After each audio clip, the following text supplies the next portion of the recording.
तो हरियाणा विधानसभा का ये मानसून सत्र चल रहा है लगातार, हम इस पर महा कवरेज भी दिखा रहे हैं, चर्चा भी हम कर रहे हैं। आपको बता दें कि आज अंतिम दिन है, आज भी हंगामे के आसार है। बहुत सारे मुद्दे हैं जिस पर विपक्ष सरकार को घेरने की कोशिश कर रही है, सत्ता पक्ष भी इसे लेकर जवाब लेने को तैयार है। हमारे साथ खास मेहमान लगातार बने हुए हैं। रामराज्य शर्मा जी प्रवक्ता है बीजेपी के, हमारे साथ जुड़े हुए हैं। डॉक्टर टीना कर्मवीर हमारे साथ जुड़ी हुई है, कांग्रेस की प्रवक्ता है। इनेलो के प्रवक्ता ओमकार सिंह जी हमारे साथ जुड़ गए हैं। चलिए चर्चा की शुरुआत करेंगे और सबसे पहले रामराज्य मैं आपके पास ही आना चाहूंगी। इससे पहले हम सवाल कर रहे थे, टीना जी ने रोजगार का मुद्दा उठाया। 2 लाख युवाओं को अब तक नौकरी नहीं मिली है और मेरे विशेष संवाददाता, हरियाणा न्यूज के विशेष संवाददाता गुलशन जगबीर मलिक जी से बात कर रहे थे। उनका कहना है कि बीजेपी सरकार में जो परिवार पहचान पत्र बना है वो परमानेंट परेशानी पत्र है। इसे लेकर वो आज सदन में भी सवाल उठाने जा रहे हैं। देखो, जगबीर जी हमारे बड़े भाई हैं, वरिष्ठ नेता हैं कांग्रेस पार्टी के। हम उनका सम्मान करते हैं विपक्ष का, क्योंकि हम विपक्ष का बहुत सम्मान करते हैं। उन्होंने जो बात कही है वो सदन में उठाए, हम उनका जवाब देंगे। बाकी ये बता दूं मैं, परिवार पहचान पत्र लोगों की परेशानी को कम करने के लिए, भ्रष्टाचार रोकने के लिए बहुत ही बड़ा ऐतिहासिक कदम उठाया है। इसमें कोई छोटी मोटी त्रुटियां रह भी गई होंगी तो उनका समाधान निकल जाएगा। ठीक है, जगबीर जी ये भी कहते हुए नजर आ रहे थे कि अगर कांग्रेस की सरकार आती है तो वो इसे बंद कर देंगे। ये तो बहुत बड़ा कदम है, उन्होंने तो इसका समर्थन करना चाहिए। और ये तो आलोचना कर रहे, क्योंकि विपक्ष का काम आलोचना करना। मैं विपक्ष वाले भाइयों को इससे कहना चाह रहा हूँ, सरकार कोई अच्छा कदम उठाए उसका समर्थन भी किया करो। खाली उसमें ठीक है, उन्होंने कहा इससे पारदर्शिता नहीं आ रही है। ठीक है, बने रहेगा रामराज जी। मेरे विशेष संवाददाता गुलशन इस वक्त जुड़े हुए, उनके साथ स्पीकर मौजूद हैं, उनसे बातचीत करेंगे। जी गुलशन। देखिए राशि, आज हरियाणा विधानसभा सत्र का तीसरा दिन और अंतिम दिन है। अंतिम दिन की कार्यवाही को लेकर हमारे साथ हरियाणा विधानसभा के स्पीकर ज्ञानचंद गुप्ता है। सर, आज किस तरीके का बिजनेस रहने वाला है? अंतिम दिन है, तीसरा दिन। देखिए, आज जैसे शुरू से ही प्रश्नकाल और उसके पश्चात 0 आवर और उसके पश्चात 2 जो है वो कॉल अटेंशन मोशन वो आज आने वाले हैं। इसके अलावा 4 बिल जो हैं सरकार की तरफ से वो आने वाले हैं। और इसके अलावा क्योंकि अंतिम दिन है, जो भी बचा हुआ विधायी कार्य है, चाहे वो पेपर ले करने हैं या और जो भी काम है, वो आज सारा हम पूर्ण करेंगे। तो जिस तरीके से विधानसभा में हंगामा देखने को मिल रहा है, चेयर पर भी सवाल उठाए गए थे, हमने देखा था कल, तो कैसा देखते हैं इसको? नहीं, देखिए, विधानसभा के अंदर अपेक्षा तो ये रहती है कि कोई भी माननीय सदस्य वो सदन की गरिमा के अनुसार, सदन की मर्यादा के अनुसार वो अपनी बात रखे। लेकिन फिर भी कुछ उत्तेजना में या कुछ विषयों को हाईलाइट करने के लिए विरोधी पक्ष या सत्ता पक्ष भी कई बार हाईलाइट करने के लिए थोड़ी बहुत जो सदन के अंदर अपनी बात जोरदार तरीके से रखते हैं। लेकिन मैं समझता हूं कि बाकी सारे विधानसभा के जो सत्र रहते हैं, उन सभी सत्रों की अपेक्षा हमारा जो विधानसभा का सत्र है फिर भी बहुत पीसफुल और मर्यादित ढंग से चलता है। कभी भी किसी भी प्रकार से मर्यादा का उल्लंघन कभी हुआ नहीं है। तो इसलिए मुझे पूरी सेटिस्फेक्शन है कि विधानसभा का सत्र भी अच्छे ढंग से चल रहा है। आज आप विधानसभा के सर्वे सर्वा हैं, अगर हम जनता की नज़र से देखें तो क्या निचोड़ इन 3 दिनों में जनता के लिए रहेगा विधानसभा का सत्र? देखिए, इस विधानसभा सत्र के अंदर बहुत सारे बिल जो सरकार की तरफ से आए हैं, या जिस प्रकार से कल आदरणीय मुख्यमंत्री जी ने ओबीसी को लेकर के घोषणा की है, या जो अन्य घोषणाएं सरकार की तरफ से हुई हैं और विपक्ष की तरफ से भी कुछ मुद्दे रखे गए हैं और जिनके ऊपर चर्चा हुई है। अपने माननीय सदस्यों ने अपने प्रश्न भी रखे हैं, अपनी जन समस्याएं भी रखी हैं, अपनी विधानसभा की समस्याएं भी रखी हैं, और उसके ऊपर सभी हमारे माननीय मंत्रियों ने या जो मुख्यमंत्री जी हैं उन्होंने अच्छे ढंग से उनका जवाब भी दिया है और उनका समाधान भी किया है। तो मैं समझता हूं कि लोकतंत्र में यही एक तरीका है कि सदन में अपनी बात रख करके जो भी जन समस्याएं हैं या जो जनता की तकलीफें हैं उन समस्याओं का समाधान हम कर सकें। और मैं समझता हूं कि इस सत्र के दौरान ये सब हमें अच्छे ढंग से देखने को मिल रहा है। स्पीकर साहब, कांग्रेस पार्टी कह रही है कि कई मुद्दों को वो विधानसभा में रखना चाहती थी लेकिन नहीं रख पाई, स्पीकर महोदय रखने नहीं देते हैं, इस तरह की बातें भी उन्होंने। देखिए, मैं ये समझता हूं गुलशन जी कि मैंने पूरा सारा रिकॉर्ड निकलवाया है 2001 से लेकर 2023 तक, चाहे वो चौधरी ओम प्रकाश चौटाला जी का समय रहा हो, शासन रहा हो, या चौधरी भूपेंद्र सिंह हुड्डा जी का रहा हो। जो मेरे पास रिकॉर्ड अवेलेबल है मैं उसकी जानकारी भी दूंगा कल प्रेस के माध्यम से कि अभी तक जितनी भी सत्र हुए हैं, एक 5 साल के अंदर जितने सत्र हुए हैं वो हमने लगभग 3-3.5 साल के अंदर पूर्ण की, जो हाईएस्ट कभी हुए होंगे। लेकिन ऐसे भी हैं कि एक 5 साल के अंदर केवल 54 जो सिटिंग्स हुई हैं, हमारे यहाँ अभी तक 75 सिटिंग हो चुकी हैं। तो हमने तो उनसे डेढ़ा जो समय है ये इसके लिए लोगों को चर्चा के लिए दिया है। और फिर एक और बात, और उस समय सिटिंग होती थी 4 घंटे की, आज सिटिंग हो रही है 6 घंटे की। तो अगर उस हिसाब से देखें तो पर्याप्त समय हमने अपने माननीय सदस्यों को बोलने का अवसर दिया है। हमने कल भी देखा कि आधा घंटा आपकी तरफ से बढ़ाया गया, कई मुद्दे थे जो रखे जा रहे थे। नहीं, वही था कि मेरा हमेशा ये मानना रहा है कि विधानसभा के अंदर विषयों के ऊपर, मुद्दों के ऊपर चर्चा होनी चाहिए और चर्चा का पर्याप्त समय मिलना चाहिए। और आपने देखा 6 घंटे के अंदर जो बिजनेस होना चाहिए था वो नहीं हुआ, तो 1 घंटा हमने आधा घंटे करके 2 बार और बढ़ाया। वो मकसद यही था कि जो सभी मुद्दे हैं विधानसभा के अंदर जो आए हैं उनके ऊपर पर्याप्त चर्चा हो। लास्ट है कि कल विधानसभा में कुछ जवाब भी काटे गए थे जो विधायकों की तरफ से रखे गए थे, क्या क्या सवाल काटे? नहीं, देखिए, सवाल कोई नहीं था। ये दो जो नूह के ऊपर एक प्रस्ताव आया था और दूसरा एक संदीप सिंह जी को लेकर के जो प्रस्ताव आया था, मैंने नियमों का हवाला देकर के बताया था। हमारे जो विधानसभा के नियम हैं उन नियमों के मुताबिक कोई भी विषय जो माननीय न्यायालय के लिए जो है वहाँ पर चला हुआ है या उसके ऊपर माननीय न्यायालय ने संज्ञान लिया है, वो विषय विधानसभा के अंदर चर्चा नहीं हो सकता। तो उसी को लेकर के हमने कहा, उनको नियम भी बताए कि इन नियमों के अधीन इन विषयों के ऊपर चर्चा नहीं हो सकती, लेकिन बाकी सभी मुद्दों के ऊपर चर्चा हुई। सेशन की अवधि को बढ़ाने की बात कांग्रेस कर रही थी कि 3 दिन का, वो तो सिर्फ दिखावे के लिए है। जैसा कि मैंने कहा, ये 3 दिन का नहीं, उनके कार्यकाल के मुताबिक 4.5 दिन का है, क्योंकि 6 घंटे और 5 दिन का समय है। लेकिन मैं समझता हूँ कि जो मुद्दे सामने हैं उसके लिए समय पर्याप्त है। बहुत बहुत धन्यवाद। आप देख रहे हैं राष्ट्रीय हरियाणा विधानसभा के स्पीकर ज्ञानचंद गुप्ता विधानसभा के लिए जा रहे हैं और सबसे पहले हरियाणा न्यूज पर एक्सक्लूसिव बातचीत की है उन्होंने आज के सत्र के बारे में और बिजनेस के बारे में भी बताया। आप साफ तौर से इस समय तस्वीरें भी देख सकते हैं। विधानसभा के लिए ज्ञानचंद गुप्ता चल चुके हैं और अब विधानसभा में जाने के बाद 11 बजे जो है सत्र की शुरुआत होगी। सत्र की शुरुआत होने के बाद जो है लगातार जो भी मुद्दे हैं वो कांग्रेस पार्टी अपनी तरफ से रखेगी। हालांकि इस पूरे बीच स्पीकर ज्ञानचंद गुप्ता ने साफ कर दिया है कि जो 3 दिन का जो समय सत्र का था वो 3 दिन का नहीं बल्कि 4.5 दिन का समय था। आज तक विधानसभा में उन्होंने पिछला उदाहरण भी दिया है, एग्जाम्पल दिया है कि कभी भी इतना लंबा सत्र जो है नहीं चला।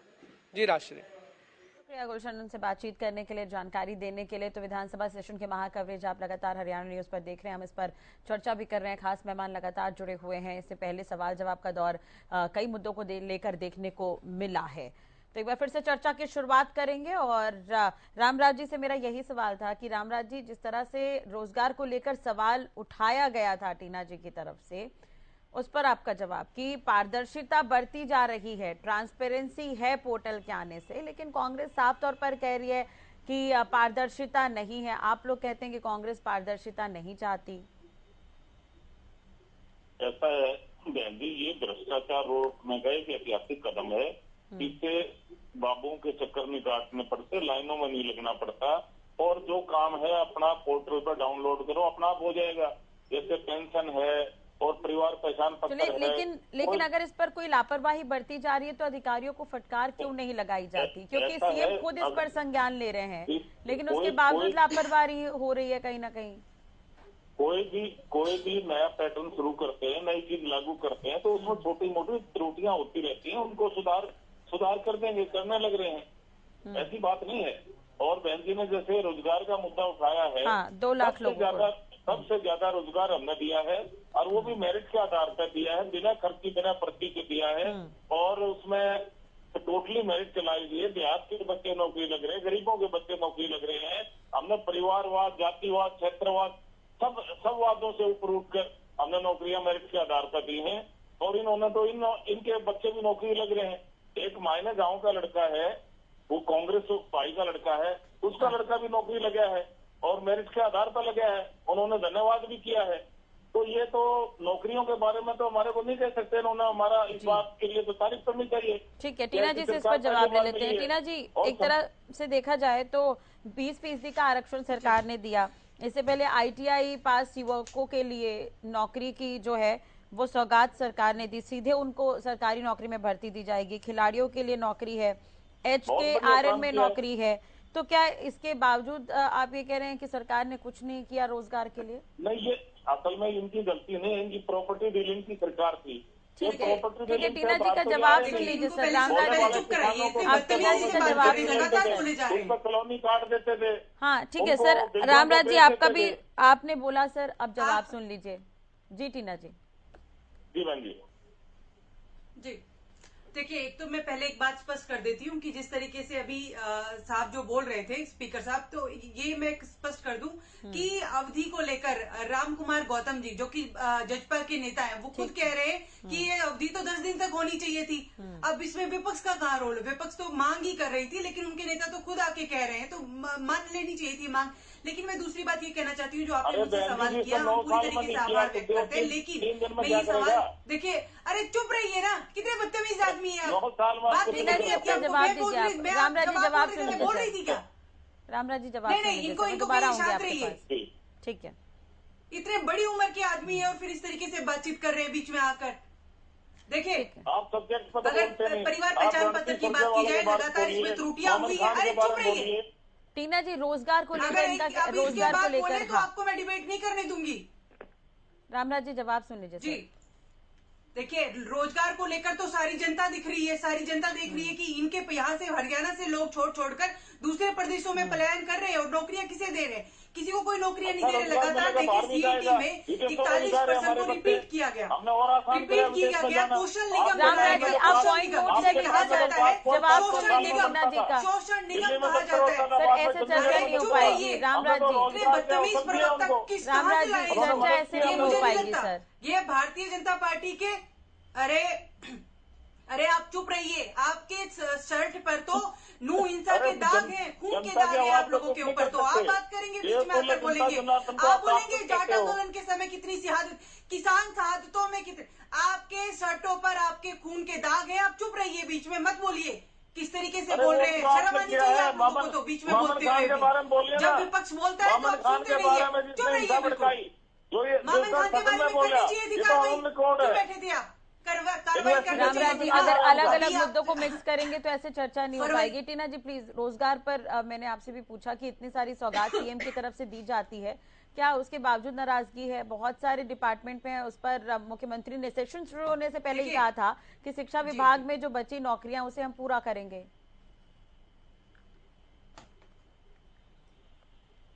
देखिए, सिर्फ सीएम साहब जो है सौगातें ही देते हैं, क्यों मनोहर सौगात, ये सौगात, लेकिन वो जनता तक नहीं पहुंच पाती है।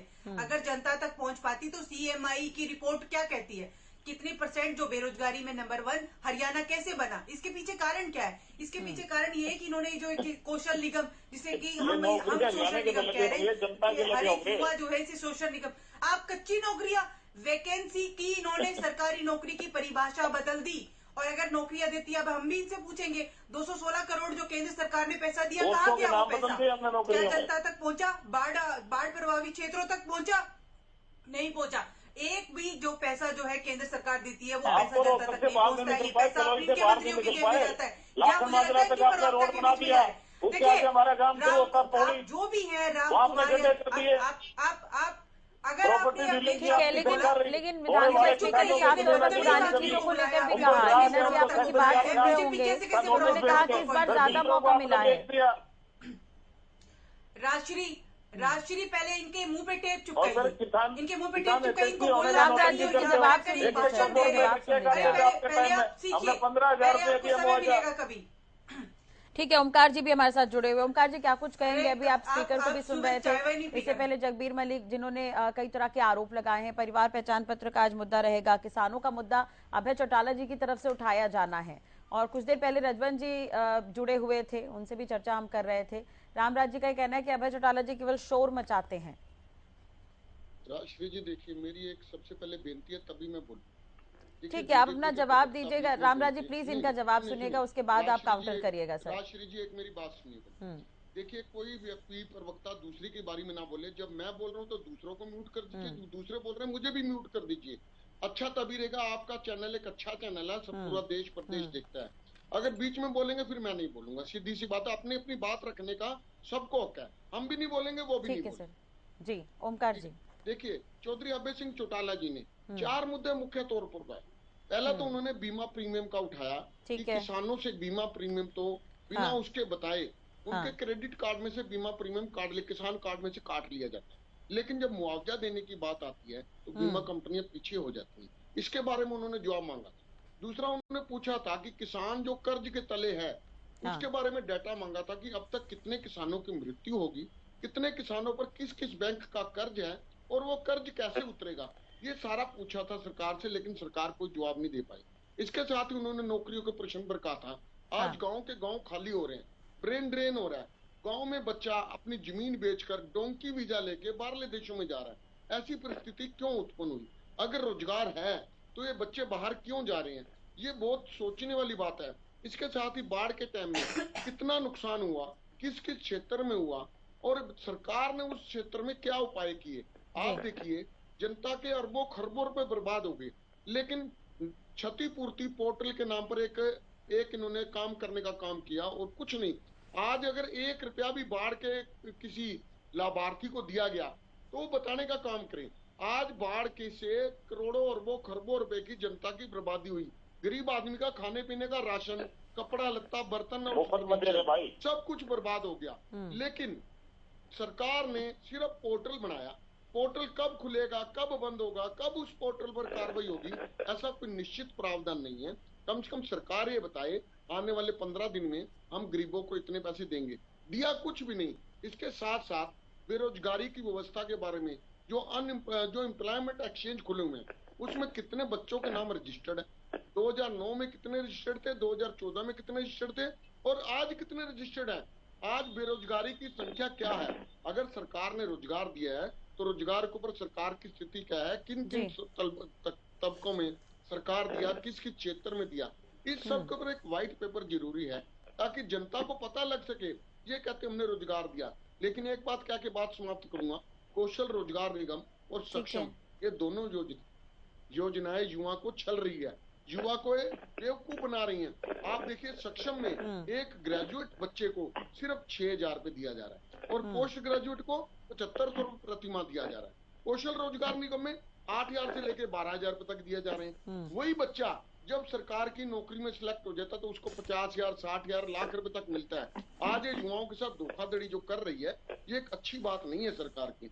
और मैं तो लेकिन पिछले दिनों सीएम आए थे जनसंवाद करते हुए। बस राजश्री जी, एक बात क्या की, परिवार पहचान पत्र को ये कहते हैं जिससे भ्रष्टाचार खत्म होगा। कृपया इनसे पूछना कि परिवार पहचान पत्र जो परमानेंट पहचान पत्र बन चुका है, जिसमें अनेक गलतियां और इनकी गलतियों के करके गरीबों के पीले कार्ड कट गए। यहाँ तक कि एक एक परिवार पहचान पत्र पर 6 बिजली के मीटर, 10 बिजली के मीटर अंबाले वालों के ऊपर करनाल का मीटर चढ़ा दिया। इसका दोषी कौन है और इससे भ्रष्टाचार पर अंकुश कैसे लगेगा, ये जरूर बताएं। ठीक है, लेकिन सीएम तो ये कह रहे हैं कि अगर परिवार पहचान पत्र में त्रुटियां हैं उन्हें ठीक करवाया जाएगा। और दूसरी बात, जैसा कि आपने कहा, फसल के जो नुकसान को लेकर आप ये कहते हुए नजर आए, तो इससे पहले सीएम ने कहा था कि 18,000 एकड़ फसल का नुकसान हुआ है जिस पर 100% मुआवजा दिया जाएगा। और एक बटन दबाकर कई लोगों को मुआवजा दिया भी गया था सीएम की तरफ से, लेकिन अभी भी कई। जी, मैं ये पूछना चाहता हूँ, देखिए प्लीज इनको बंद कीजिए, बीच में ना बोले, अपने बारे में बोले। ठीक है रामराज जी, मैं आ रही हूँ आपके पास सर। हाँ, मैं पूछना चाहता हूँ वो बटन कब दबेगा जब किसानों को मुआवजा मिलेगा, पहली बात। ठीक है, जवाब ले लेते हैं इस पर। दूसरी बात, परिवार पहचान पत्र में कहते त्रुटियां हैं वो ठीक हो जाएंगी। जरा कोई त्रुटि ठीक कराने के लिए मुख्यमंत्री महोदया भेष बदल कर जाएं।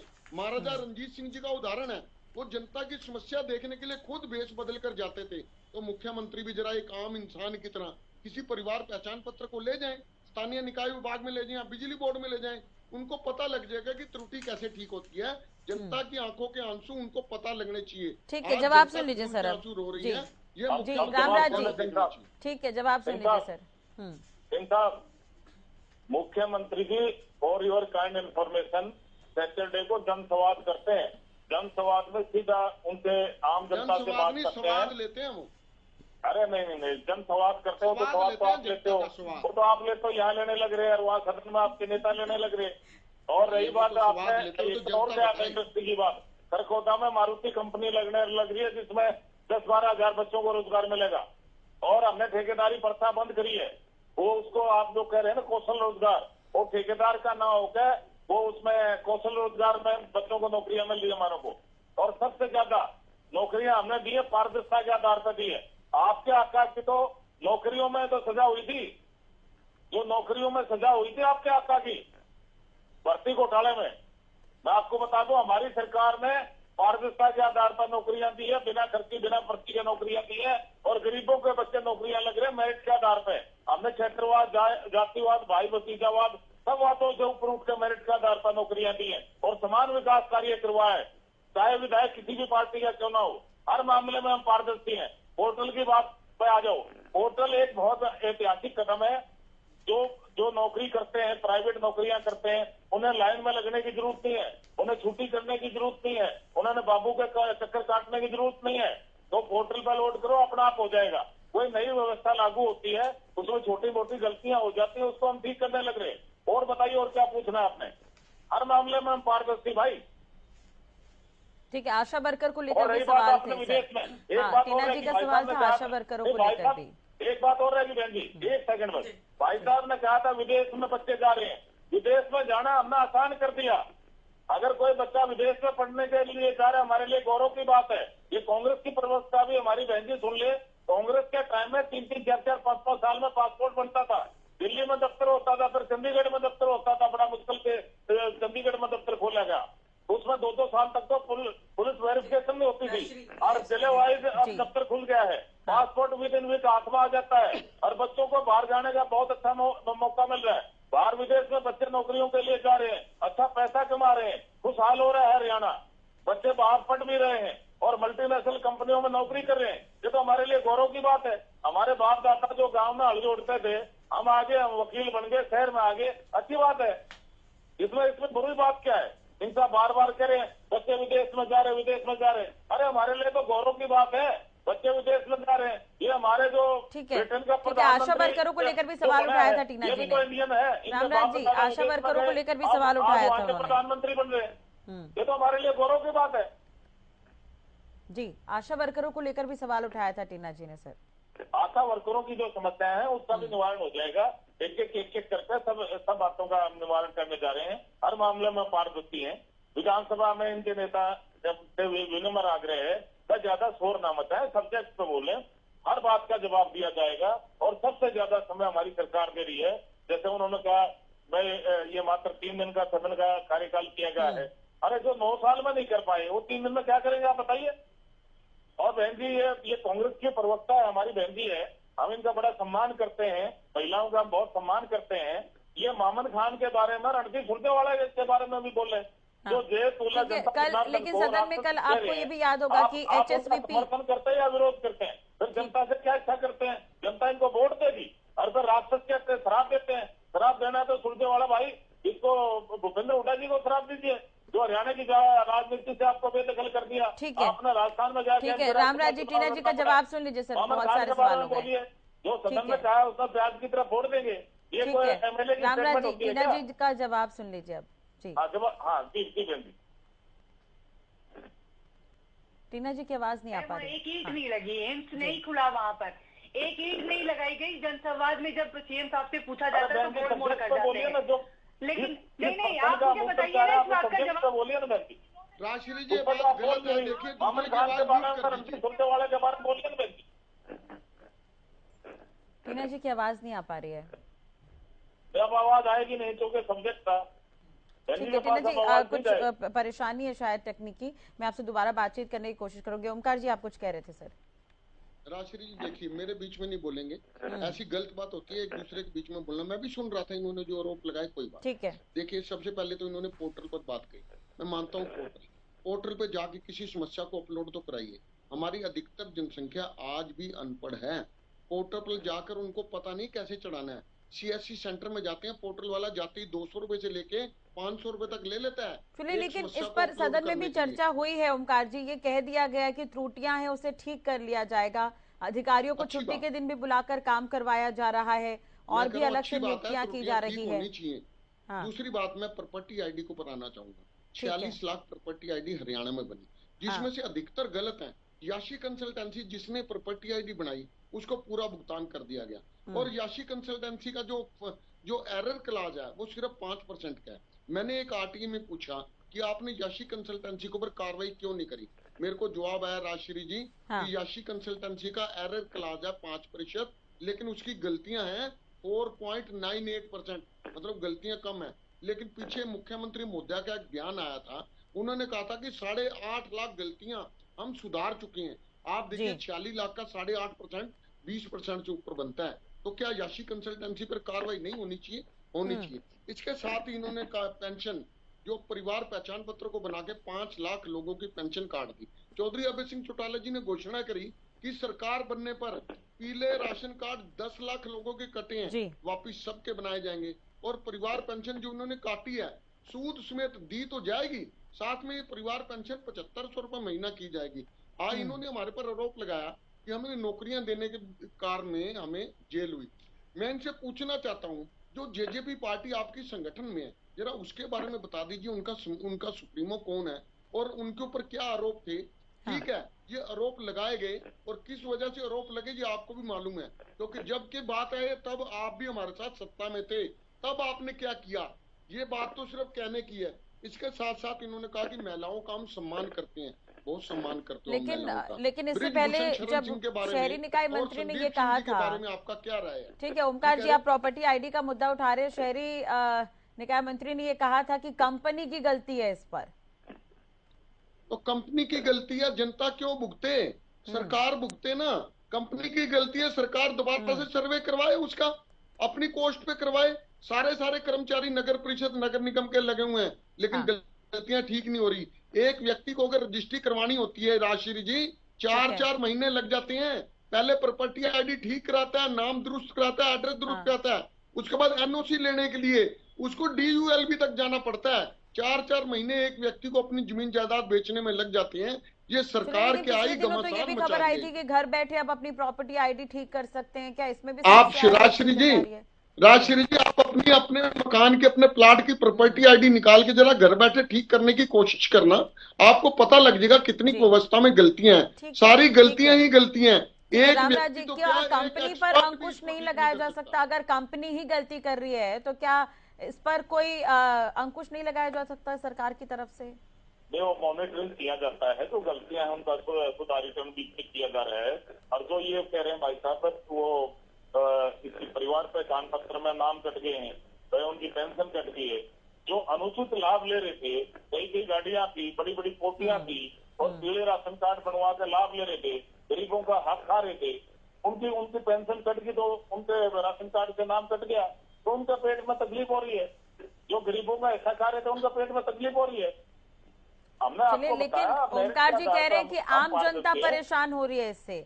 क्या फील्ड पर जाकर इसका निरीक्षण किया जाता है, मॉनिटरिंग किया जाता है योजनाओं को लेकर?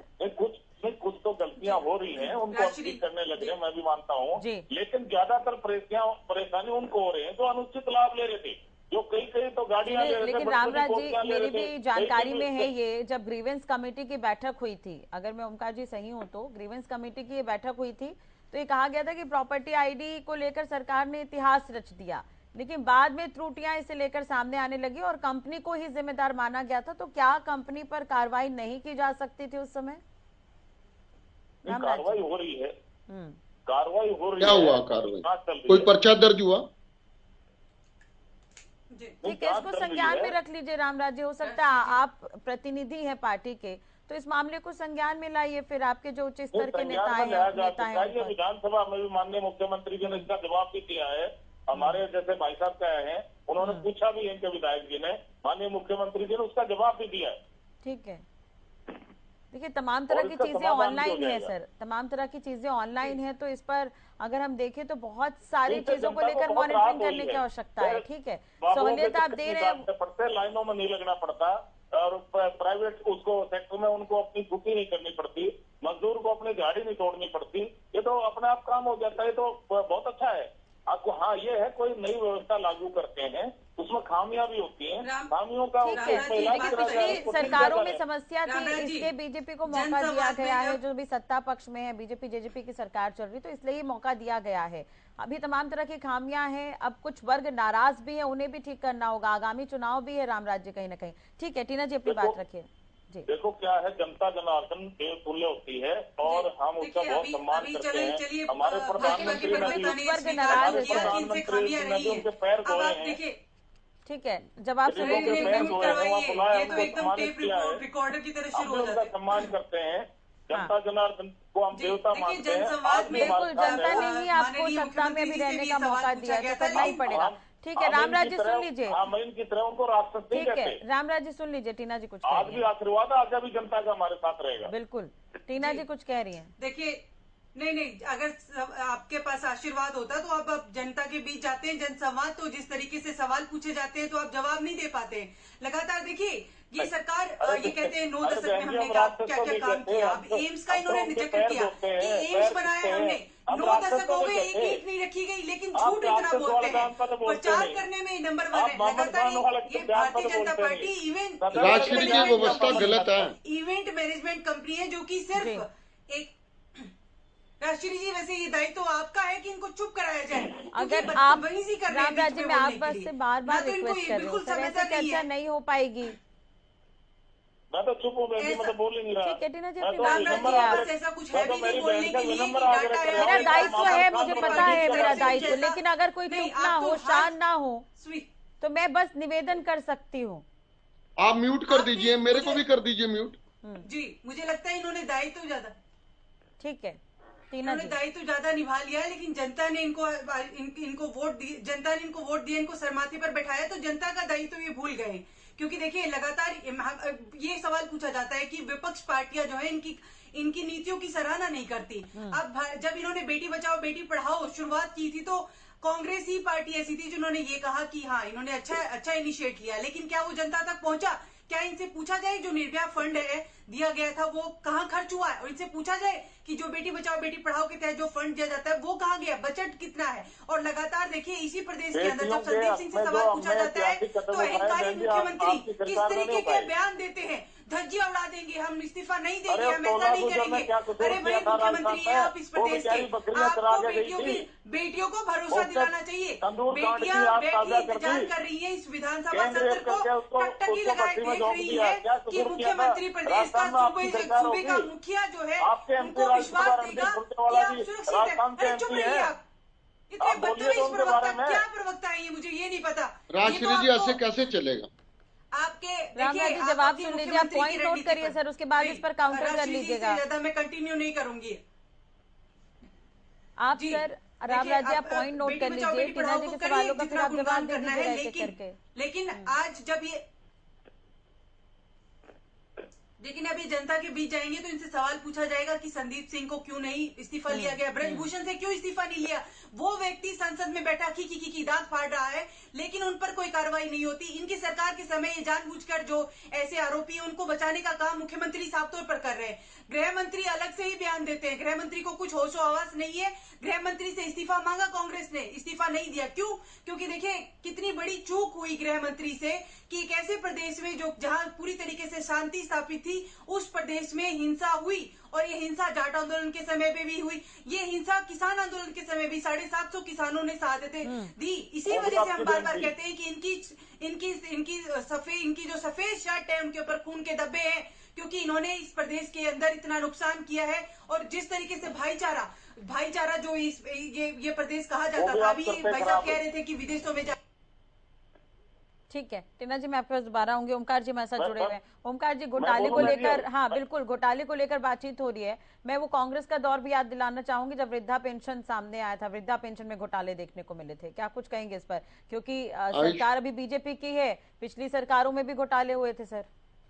राजश्री जी, मैं मानता हूँ कुछ लोगों की वृद्धावस्था पेंशन गलत लगी होगी, सरकार ने काट दी, बहुत अच्छा काम किया, लेकिन 5 लाख लोगों की पेंशन कट, उन लोगों के साथ जिन्होंने गलत कार्ड बनाए हुए थे, जिन्होंने गलत पेंशन ली थी, कुछ सही मायने में जो इच्छुक थे, जो इस व्यवस्था के लिए जरूरी थे, उनकी पेंशन भी काट दी गई और आज उनको पेंशन दोबारा लगवाने के लिए चक्कर काटने पड़ रहे हैं। एक पीला राशन कार्ड 10 लाख लोगों के काट, मैं मानता हूँ कुछ ने गलत बनाए होंगे, कोठी वालों के गलत बन गए होंगे, बहुत अच्छी बात है, इन्होंने काट दी और कटने भी चाहिए। जो व्यक्ति लाभार्थी वास्तव में उसको लाभ मिलना चाहिए, जो इसके लिए योग्य है उसको लाभ मिलना चाहिए, लेकिन क्या 10 लाख लोग अयोग्य थे? ये तो बहुत अजीब सी बात है। ये तो क्या हुआ जब परिवार पहचान पत्र बना, एक गरीब आदमी जब परिवार पहचान पत्र बनाने गया अपना आधार कार्ड लेके, तो बहुत से मामलों में मैंने खुद देखा कि CSC सेंटर वालों ने अपने आप से आय भर दी, इनकम भर दी। उस टाइम ये नहीं पता था कि इस इनकम भरने का क्या रिजल्ट निकलेगा। देखिए इनको चुप कराइए, फिर मैं बोलूंगा, नहीं तो मैं नहीं बोलूंगा। ठीक है सर, मैं अपनी समस्या बता रहा हूँ, ये बात अपने समय पर जवाब देंगे। तो मैं आपको पॉइंट रिमाइंड भी करा दूंगी सर।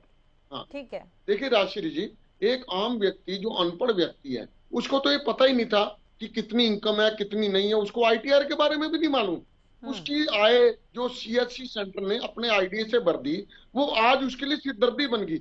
और सबसे बड़ी बात, एक एक राशन कार्ड के ऊपर, एक एक परिवार पहचान के ऊपर 5-5, 6-6 बिजली के मीटर ऐड हो रखे हैं। जब बिजली बोर्ड जाते हैं, वहां लंबी लाइन लगी हुई है उन मीटरों को कटवाने के लिए, और वो मीटर काटे जाते हैं। मैं मानता हूं कि ये गलती सुधारी जाती है, लेकिन जनता की लाइनें तो देखिए, जनता बर्बाद क्यों हो रही है? गलती सरकारी विभाग की है, गलती सरकार की है। सरकार दोबारा सर्वे कराए, अपना सबको जो एलिजिबल है उनको बीच में ले, जो एलिजिबल है उनको बाहर कर दे। और एक सबसे बड़ी समस्या आज जो प्रदेश में फेस कर रहे हैं लोग, वैध और अवैध कॉलोनियों की, इन्होंने अवैध कॉलोनियों के नाम पर जो काटी इन्हीं के नेताओं ने है। मैं सबूत के साथ दिखा सकता हूं किस किस बीजेपी नेता ने कहां कहां कॉलोनी काटी, इन्हीं के नेताओं ने कॉलोनियां काटी, उनकी रजिस्ट्रियां बंद है। आज 10-10 साल से लोग एक फुल एंड फाइनल की रसीद लेके घूम रहे हैं। उस रसीद का नुकसान क्या है? अगर बेचने वाला या खरीदने वाला उसकी डेथ हो जाए तो पीछे से बच्चों को भुगतना पड़ता है। मुफ्त के वाद विवाद है। आप वैध कॉलोनियों को अवैध करने के लिए, अवैध कॉलोनियों को वैध करने के लिए एक नीति बनाइए। पहचान पत्र को लेकर आप सवाल उठा रहे हैं, रजवन जी भी इससे पहले जुड़े थे, आपके पार्टी के प्रवक्ता। एक सवाल मेरा इनसे ले लीजिए। ओमकार जी, अभी घोटालों को लेकर बात कर रही थी टीना जी, कांग्रेस के समय भी घोटाले हुए हैं।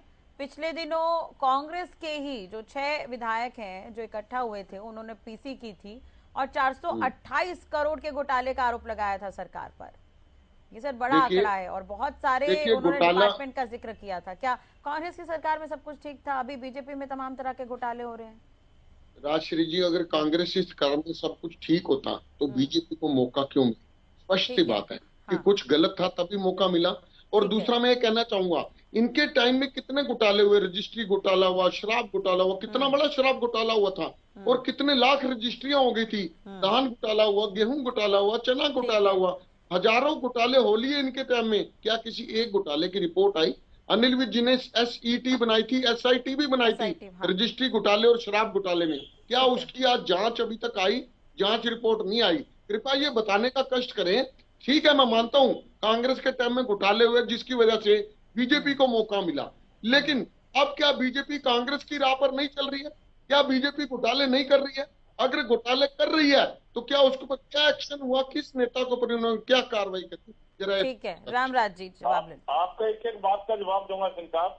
आपने शुरू किया था अवैध कॉलोनियों का। हाँ, अवैध कॉलोनियां कांग्रेस के टाइम में कटी गई।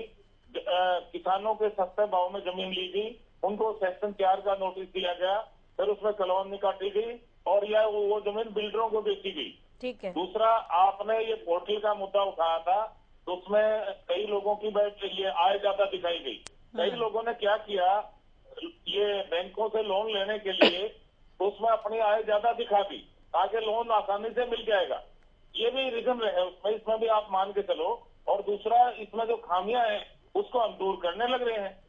तीसरा, आपने रोजगार की बात की थी, उसका जवाब मैंने दे दिया।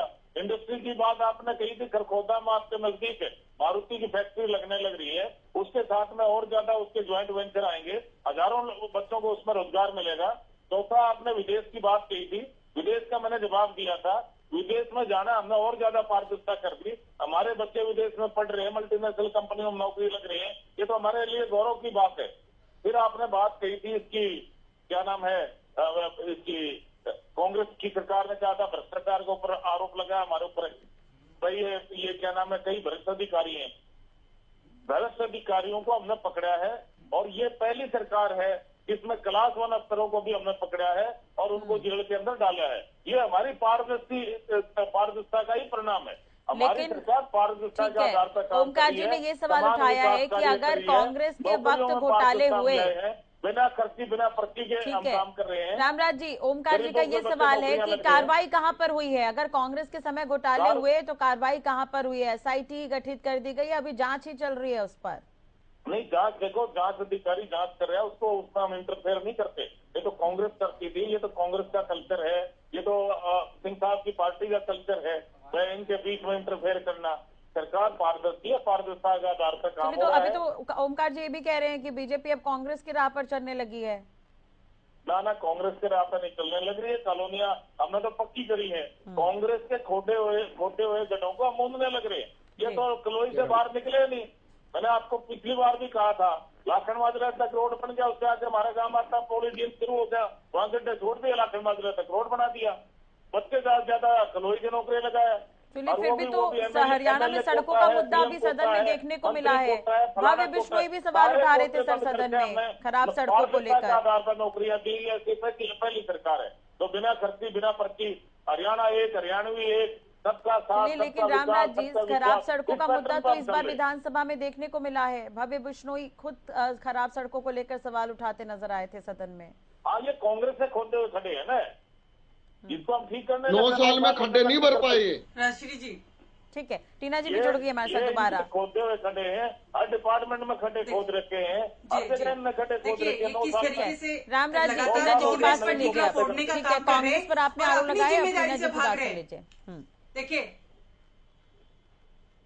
देखिए अगर हमें सत्ता से हटाया, इनको सत्ता में बैठाया, लेकिन अभी भी इतिहास में उलझे हुए हैं कि कांग्रेस पर ही लगातार ठीकरा फोड़ने का काम कर रहे हैं। सरकार, जनता ने इनको बैठाया, इनकी जिम्मेदारी है। आप देखिए कि ये खड्डे की बात कर रहे हैं, इस हरियाणा के अंदर देखा जाए तो वहां पर सड़कें कम है और खड्डे ज्यादा है। आप ग्रामीण क्षेत्रों में जाकर देखिए, लगातार वहां पर एक्सीडेंट बढ़ रहे हैं। दर्द वो किसकी वजह से बढ़ रहे हैं? क्योंकि हरियाणा सरकार इस पर बिल्कुल ध्यान देने को तैयार नहीं है। अब ये नहीं पता कि इनके पास बजट तो है, वो बजट कहाँ खर्च हो रहा है। बजट में तो दिखाएंगे कि हाँ हमने यहाँ सड़कें बनाई है। हम लोग बार बार मैं अगर बाउल विधानसभा से हूँ, मैं वहां लगातार ये बात बोलती आई कि वहां पर इस तरीके से सड़कों की हालत है, लगातार एक्सीडेंट हो रहे हैं, लेकिन कोई ध्यान नहीं दिया गया। अभी टॉपिक पे रहिए सर, मामन खान पे बात करेंगे हम दोबारा। नो हिंसा पर बहुत चर्चा हो रही है। आपके जवाब नो इंसाफ है, बोलिए मामन खान के बारे में। इस पर बात करेंगे रामराज जी, इस पर बात करेंगे। कल सदन में भी कह दिया गया था सर, इस पर चर्चा नहीं होगी, चर्चा का वक्त नहीं मिला। अनिल विज ने भी जवाब दे दिया था। अब वैसे में टाइम निकल जाएगा, सड़क को लेकर बात हो रही है, टीना जी को बात पूरी करने दीजिए। जी देखिए, लगातार और ये जब बारिश का मानसून शुरू हुआ, हम बार बार सचेत करते रहे सरकार को, तब भी ये सचेत नहीं हुई। लगातार इतना भारी नुकसान हुआ और ये दूसरी सरकारों को दोष देते रहे कि उनकी वजह से पानी वहां आ रहा है पानी। इसीलिए इनको जवाब मिला इस बात के लिए कि पानी ऊपर से नीचे आया, कि और कैसे आएगा पानी। और लगातार जो है इस प्रदेश के मुख्यमंत्री सोए रहे, नींद में रहे, कोई ध्यान नहीं दिया गया। क्योंकि देखिए, ये कहते हैं हमें कैसे पता होगा, तो मेट्रो मौसम विभाग ने इनको जानकारी नहीं दी थी, इतने सोए हुए हैं इनको कि यही जानकारी नहीं थी। लेकिन लगातार गुड़गांव से लेकर इस प्रदेश में ऐसी हालत बन गई थी। और आज भी लोग जो है इस महंगाई से त्रस्त हैं, लेकिन महंगाई पर अगर ये सत्र जो हम कह रहे हैं कि बढ़ाया जाता तो हम इस महंगाई पे मुद्दे पर भी चर्चा करना चाहते हैं, हम रोजगार के मुद्दे पर भी चर्चा करना चाहते हैं कि क्यों अग्निवीर जैसी, अच्छा इनके जो मंत्री हैं, ये सारे जो मुख्यमंत्री है वो ज्यादा उम्र तक रहेंगे, लेकिन यूथ जो है वो अग्निवीर के तहत वो जल्दी से जल्दी वहां से रिटायरमेंट ले ले। कितनी अजीब बात है। इस सरकार को सरकार चलाना नहीं आता, इसलिए हम बार बार कहते हैं कि आपसे सरकार नहीं चल रही, इस्तीफा दीजिए, घर बैठिए, क्योंकि इनको सरकार चलाना नहीं आता। इन्होंने जैसे धक्का करके ना ये सरकार 9 दशक तक चला ली, 1 दशक तक चला ली। टीना जी, सड़क के मुद्दे पर आप बात कर रही थी। रामराज जी, ठीक है, एक मैं आऊंगी सर आपके पास। टीना जी, आप सड़क के मुद्दे पर बात कर रही थी। दुष्यंत चौटाला तो कल सौगात देते हुए नजर आए थे। बहुत सारे ऐसे मार्ग है जिनका चौड़ीकरण किया जाएगा, उन्होंने सदन में कहा था ये। नहीं, हाँ जी बिल्कुल, दुष्यंत जी को मैंने भी सुना, लेकिन आप मुझे ये बताइए तब से क्या नींद में थे? अब जब इनके सरकार का समय चला गया, अभी खत्म हो जाने वाली सरकार है, इससे पहले विकास करने चाहिए थे। विकास का झुंझुना ऐसे नहीं पकड़ाया जाता है। झूठ बोल बोल कर इन्होंने विकास का झुंझुना कि हम ऐसा कर रहे हैं।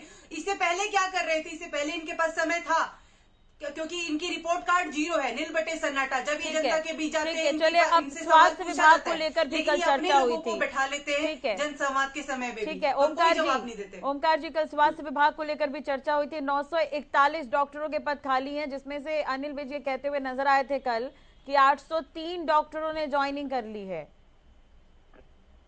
राष्ट्रीय जी, कहने और करने में बहुत अंतर। आप किसी अपने CSC सेंटर में चले जाइए, किसी अस्पताल में चले जाइए, कहीं पे भी स्टाफ पूरा नहीं है, दवाइयां नहीं है, डॉक्टर नहीं है, मरीज आता है सीधा रेफर टू PGI हो जाता है। ये व्यवस्था शुरू से चल रही है। और इन्होंने बोला, बीजेपी के प्रवक्ता बहुत समझदार और सुलझे हुए हैं, मैं इनकी तारीफ करता हूँ। इन्होंने बोला कि जो खड्डे हैं सड़कों पर ये कांग्रेस के समय से हैं। चलिए मान लिए कांग्रेस के समय से खड्डे हैं, लेकिन 9 वर्ष से आपकी सरकार है, आप भूलना चाहिए। अगर 9 वर्ष में आप सड़कों के खड्डे ही नहीं भर सके तो आपको सत्ता में रहने का कोई अधिकार नहीं है। दूसरा इन्होंने बोला,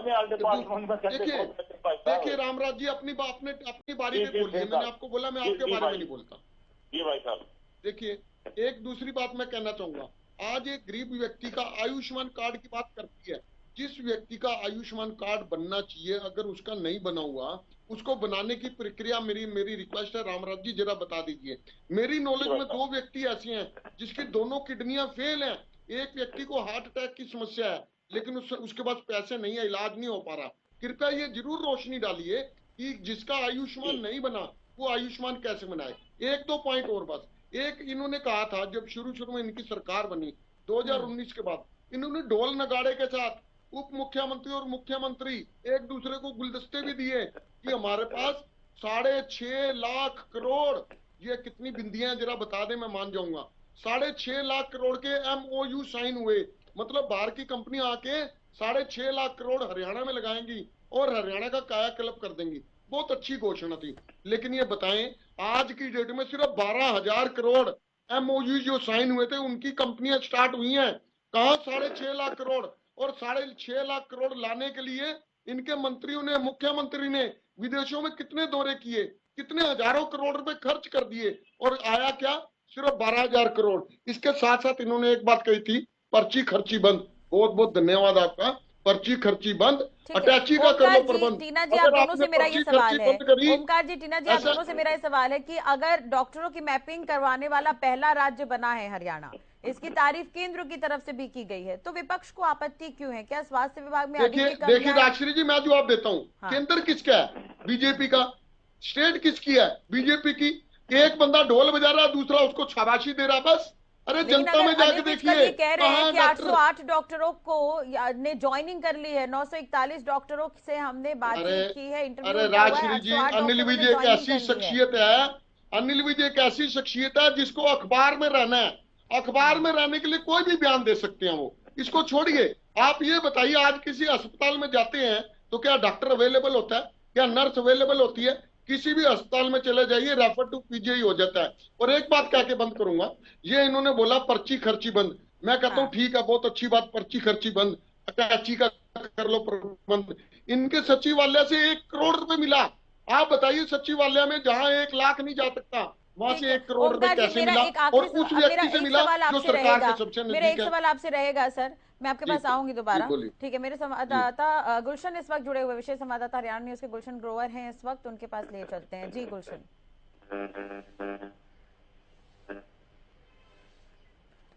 देखिए राष्ट्रीय, अब कुछ ही देर में सदन की कार्रवाई शुरू होने वाली है।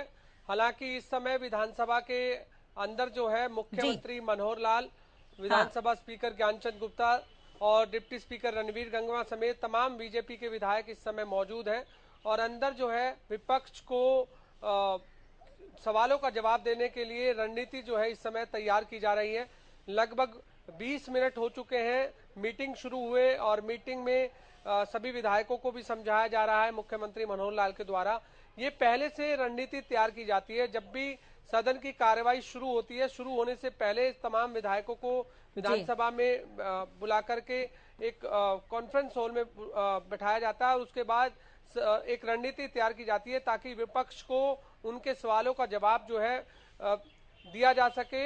और जिस तरह से हंगामेदार रहने के आसार जरूर है, क्योंकि 2 दिन की जो सदन की कार्रवाई, चाहे फ्राइडे को शुरू हुआ था सदन, उस समय भी सदन की कार्रवाई जब हुई थी शुरू तो हंगामेदार रहा। फिर अगर सोमवार की बात करें तो सोमवार को भी हंगामेदार देखा गया सदन, चाहे वो संदीप सिंह का मुद्दा हो, पूर्व खेल मंत्री, या फिर नू हिंसा का मामला हो।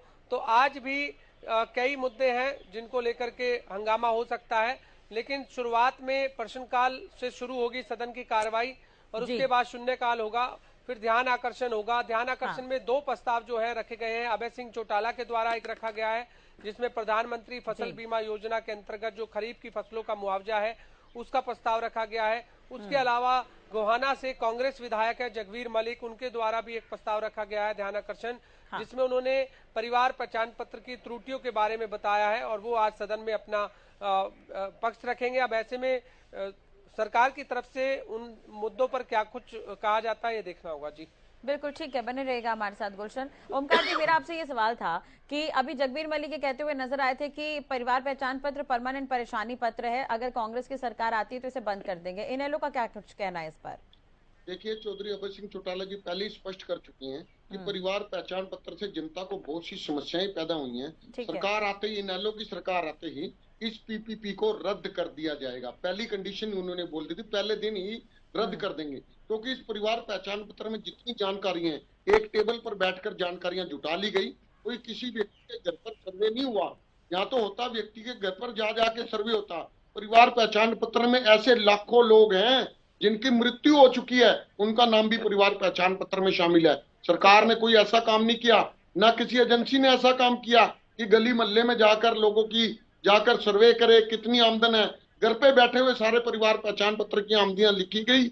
अगर वो ठीक होती तो आज जनता किसी भी नगर निकाय विभाग में या बिजली बोर्ड में धक्के ना खा रही होती। मैं अपने भाई रामराज से कहूंगा, कुछ भी बोलने से पहले किसी नगर निगम नगर निकाय विभाग में जाइए, जाके देखिए परिवार पहचान पत्र की गलतियां क्या हैं। किसी बिजली बोर्ड में जाइए, आपकी आंखें खुल जाएंगी। जिस व्यक्ति के घर मीटर ही नहीं लगा हुआ उसके नाम पे 6-6 मीटर चढ़े हुए हैं। ये गलतियां कहां से होगी? एक आधी गलती होती तो मान सकते थे कि गलती होगी, लेकिन ये गलती नहीं है, ये बहुत सारी गलतियां, व्यवस्था ही गलत है, इसको रद्द करना। जवाब ले लेंगे। टीना जी, अभी घोटालों को लेकर बात हो रही थी, 6 विधायक कांग्रेस के पिछले दिनों इकट्ठा हुए थे, कहते हुए नजर आए थे 428 करोड़ का घोटाला किया गया है। बीजेपी के राज में घोटाला हुआ, ये कहना है कांग्रेस का। कांग्रेस के समय भी घोटाले हुए हैं जिस पर जांच चल रही है। अनिल विज ने इस बात की जानकारी दी थी।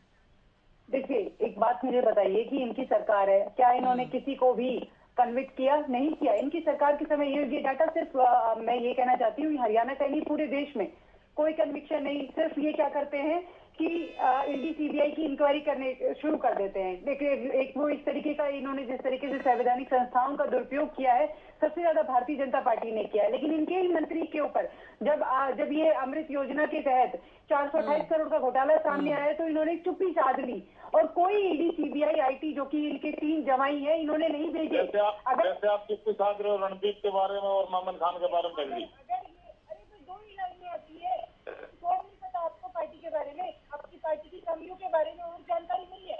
आप उनके बारे में भी बोलिए ना। और सबसे ज्यादा आपकी सरकार में क्या जमीन को डाला, भोले वाले किसानों का कसूर क्या था? कितना झूठ बोला गया, दिखा दे उनकी जमीन सस्ते भाव में खरीद कर बेटियों को बेच दिया। की सरकार का नाम दिया जाता आपकी सरकार का। सबसे ज्यादा भ्रष्टाचार आपने किया है। किसान विरोधी हैं आप। एक 200 रुपए के चेक आपकी सरकार बांटेगी। हमने भ्रष्टाचारी को अंदर किया है। मैं आपको डिबेट में बोलने नहीं दूंगी। लगातार आप डिबेट को डिरेल करने चलिए, वो तो जनता ही तय करेगी। अब आगामी चुनाव नजदीक है सर। ठीक है, ठीक है। कांग्रेस के समय जो खामियां थी, इसलिए अभी सत्ता में है, जो सत्ता पक्ष में सरकार है बीजेपी जेजेपी की, अब आगामी फिर से चुनाव होने हैं। जी देखिए, ये भ्रष्टाचार जो है आयुष्मान की योजना के तहत भी है, ये भ्रष्टाचार अमृत योजना में न जाने खनन घोटाला, लेकिन आज तक भी।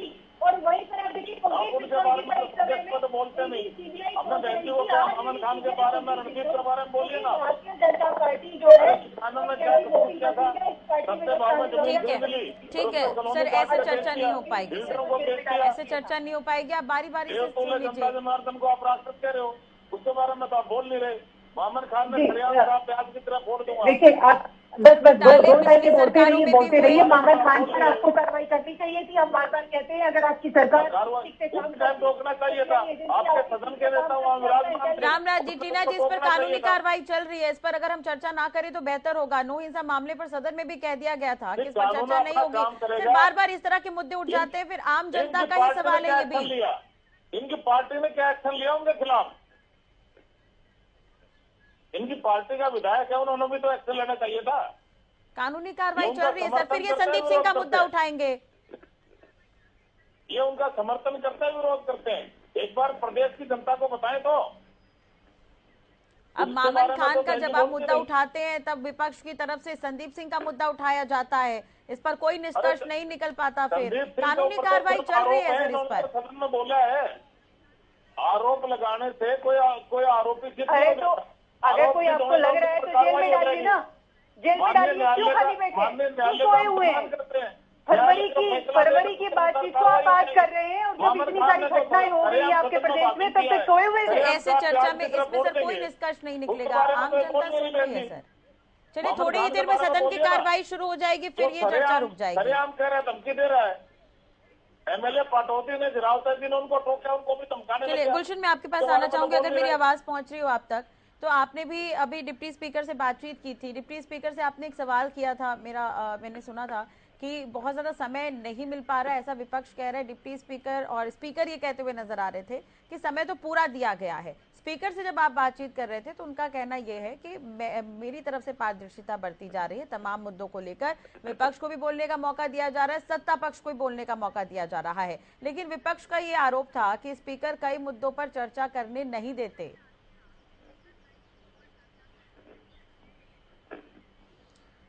देखिए राजश्री, बिल्कुल जब हमने स्पीकर ज्ञानचंद गुप्ता से इस मसले पर बातचीत की कि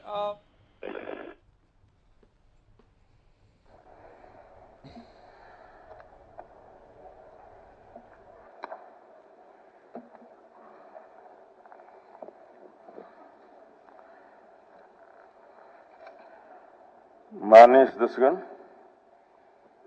आज राष्ट्रीय खेल दिवस है।